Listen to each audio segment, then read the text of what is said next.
반갑습니다, 여러분. 네, 오늘은 사사기 4장 17절에서 마지막 24절까지 말씀 보도록 하겠습니다. 제가 먼저 말씀 봉독합니다. 시스라가 걸어서 도망하여 겐사람 헤벨의 아내 야엘의 장막에 이르렀으니 이는 하솔 왕 야빈과 겐사람 헤벨의 집 사이에는 화평이 있음이라. 야엘이 나가 시스라를 영접하여 그에게 말하되 나의 주여 들어오소서, 내게로 들어오시고 두려워하지 마소서 하매 그가 그 장막에 들어가니 야엘이 이불로 그를 덮으니라. 시스라가 그에게 말하되 청하노니 내게 물을 조금 마시게 하라. 내가 목이 마르다 하매 우유 부대를 열어 그에게 마시게 하고 그를 덮으니 그가 또 이르되 장막문에 섰다가 만일 사람이 와서 내게 묻기를 여기 어떤 사람이 있느냐 하거든 너는 없다 하라 하고 그가 깊이 잠드니 헤벨의 아내 야엘이 장막 말뚝을 가지고 손에 방망이를 들고 그에게로 가만히 가서 말뚝을 그의 관자놀이에 박음에 말뚝이 꿰뚫고 땅에 박히니 그가 기절하여 죽으니라. 바락이 시스라를 추격할 때에 야엘이 나가서 그를 맞아 그에게 이르되 오라, 네가 찾는 그 사람을 내가 네게 보이리라 하매 바락이 그에게 들어가 보니 시스라가 엎드러져 죽었고 말뚝이 그의 관자놀이에 박혔더라. 이와 같이 이날에 하나님이 가나안 왕 야빈을 이스라엘 자손 앞에 굴복하게 하신지라. 이스라엘 자손의 손이 가나안 왕 야빈을 점점 더 눌러서 마침내 가나안 왕 야빈을 진멸하였더라. 아멘. 오늘 말씀은 이제 시스라의 결말이죠. 우리 지난 시간에 시스라의 철병거 900대와 이스라엘의 그 1만 명이 전쟁을 시작하게 됐죠. 그러나 하나님께서 이 건기철, 메마른 그 기손 땅, 그 철병거 900대가 모여있는 그 땅에 하나님께서 갑작스런 폭우를 내리셨습니다. 그래서 결국 그 철병거가 아무 소용이 없는 무용지물이 됐다고 이야기했죠. 그래서 결국 시스라는 병거에서 내려서 걸어서 도망을 치게 됐습니다. 그래서 시스라가 도망한 곳은 어디였느냐? 바로 겐사람 헤벨의 아내 야엘의 장막에 이르렀다. 이렇게 말씀하고 있습니다. 이 시스라가 겐사람 헤벨에게 도움을 청하러 온 이유를 성경은 말씀을 하고 있죠. 이는 하솔 왕 야빈과 겐사람 헤벨의 집 사이에는 화평이 있음이라. 이 가나안 왕과 헤벨 사이에는 평화 조약이 맺어져 있기 때문에 시스라는 당연히 이 헤벨에게 자신을 의탁하면 자신이 보호를 받을 것이라 생각을 했죠. 그런데 여기서 이제 참 재미난 말씀이 등장합니다. 하나님 말씀을 참 연구하고 볼 때마다 참 너무 재밌고 신기한 것 같아요. 분명히 가나안 왕과 헤벨 그 남편 사이에 평화 조약이 맺혀져 있는데 오늘 시스라가 도망친 곳은 누구의 장막입니까? 바로 헤벨의 아내 야엘의 장막입니다.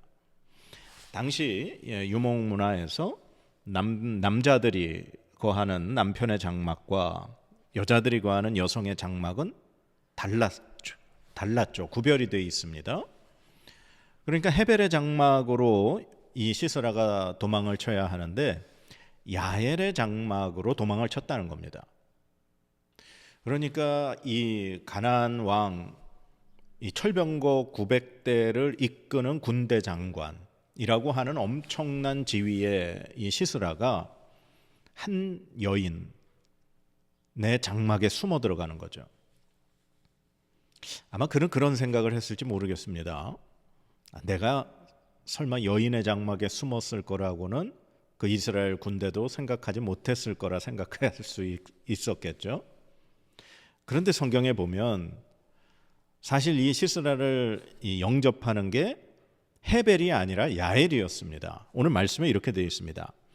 18절 말씀에 야엘이 나가 시스라를 영접하여 그에게 말하되 나의 주여 들어오소서, 내게로 들어오시고 두려워하지 마소서. 야엘이라고 하는 헤벨의 아내 여인이 적극적으로 시스라를 나가서 맞이했고 그를 자기 장막에 모셨다는 겁니다. 이제 남편이 없었는지 아니면 이 야엘이 왜 이런 일을 했는지는 성경은 우리에게 말하고 있지는 않습니다.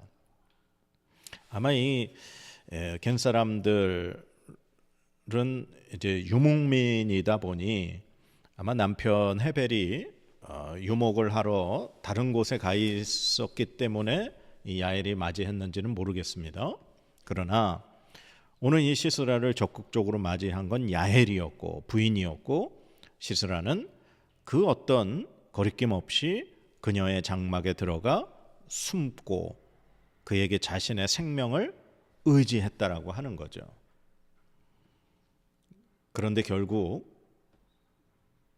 이 시스라가 안전하다고 생각했던 그곳이 그의 무덤이 됐습니다. 근데 이제 문제는 아까도 봤지만 이 가나안 왕과 헤벨 사이에는 평화 조약이 맺어져 있는데 그의 부인이었던 야엘은 왜 시스라를 죽였을까 하는 거죠. 지금 이 자신의 행동으로 인해 가나안 왕과 이 헤벨의 사이에 집안의 사이에는 완전히 그 평화의 조약을 깨버리는 그러한 상황의 행동이라는 겁니다. 그런데 이 야엘은 시스라를 죽이는 결정을 했다라고 하는 거죠. 왜 그녀는 이런 일을 했을까요? 자신의 가정, 자신의 남편의 모든 것에 반하는 행동. 당시 여성은 남편에게 복종해야 하는 지위에 있고 여성은 그냥 남편의 결정에 무조건 따르고 하나의 집안에서 어떻게 소유물처럼 여겨지는 그 시대 가운데 어떻게 야엘이 이렇게 적극적으로 주도적인 그러한 역할을 했을까? 성경은 하나님은 그것에 대해서 침묵하고 계십니다. 그러나 야엘이 이러한 일을 한 것에 대한 그 어떻게 보면 근원에 대한 것은 이미 성경이 우리에게 말씀해 주셨죠.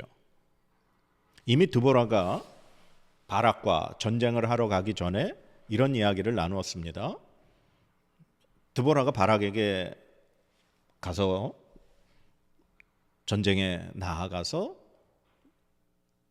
군대를 이끌고 승리를 해라 이야기했죠. 그런데 바락이 드보라에게 당신이 함께 가면 내가 가지만 당신이 가지 않으면 나도 안 가겠습니다. 그렇게 얘기했지 않습니까? 그때 드보라가 바락에게 이렇게 얘기하죠. 네가 이번에는 가는 길에서 영광을 얻지 못하리니 이는 여호와께서 시스라를 여인의 손에 파실 것임이니라.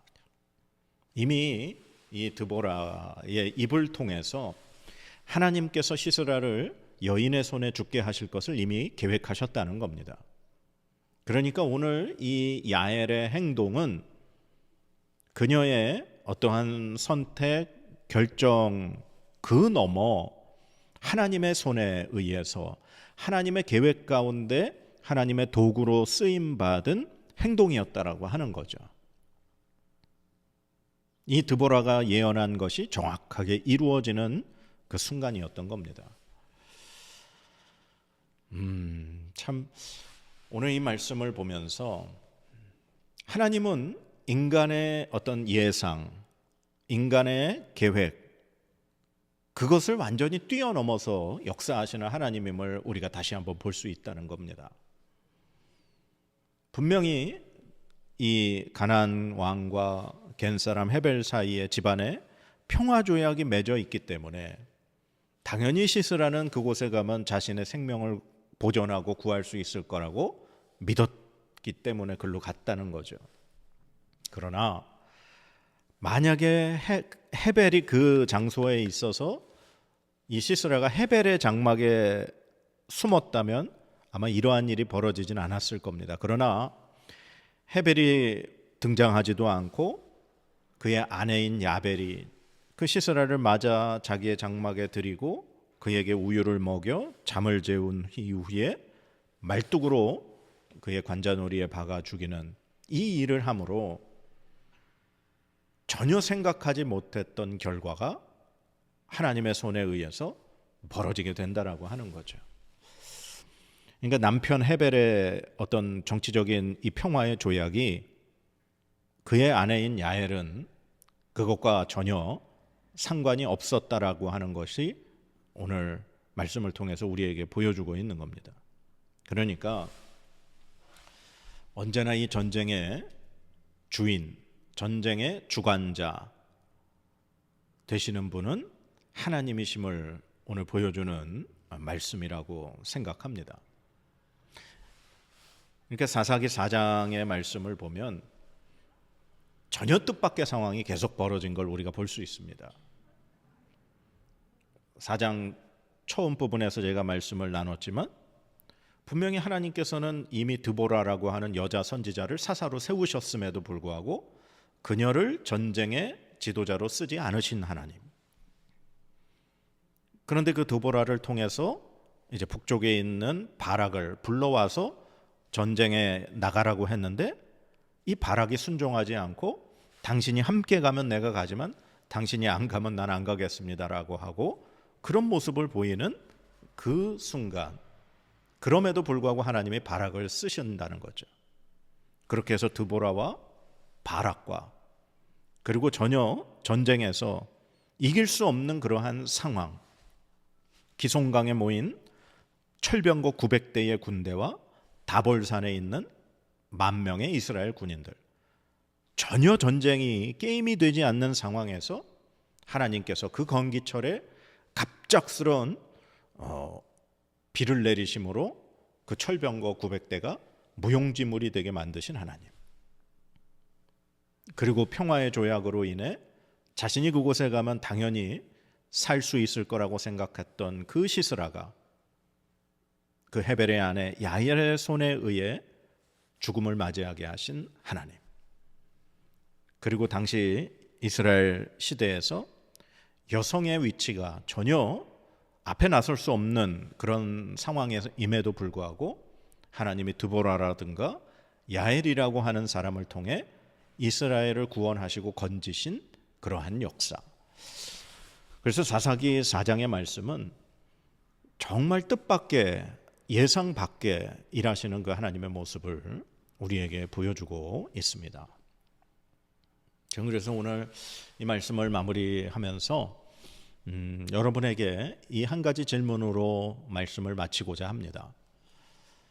여러분은 지금 내가 가장 안전하다고 생각하는 곳이 어디라고 생각하십니까?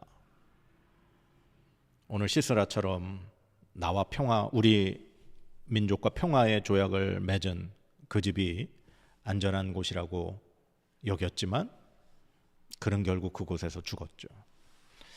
과연 우리가 이 땅을 살아가면서 내가 가장 안전한 곳이라고 여기는 게 무엇인가, 혹은 어디인가?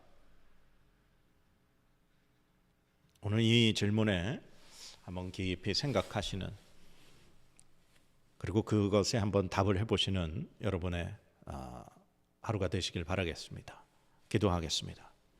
하나님, 감사합니다. 우리는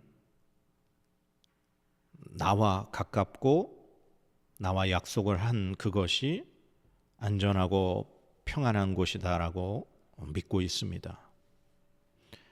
그러나 과연 그곳이 안전한 곳일까? 우리에게 정말 안전한 곳은 어디인가? 오직 하나님뿐임을 깨닫습니다. 하나님, 우리가 그동안 과연 어느 곳을 안전하다고 생각하고 여겼는지 되돌아보는 하루 되게 하시고, 오직 하나님만이 우리의 피난처 되심을 고백할 수 있는 오늘 우리의 삶 되게 하여 주시옵소서. 감사드리며 예수님의 이름으로 기도드립니다. 아멘.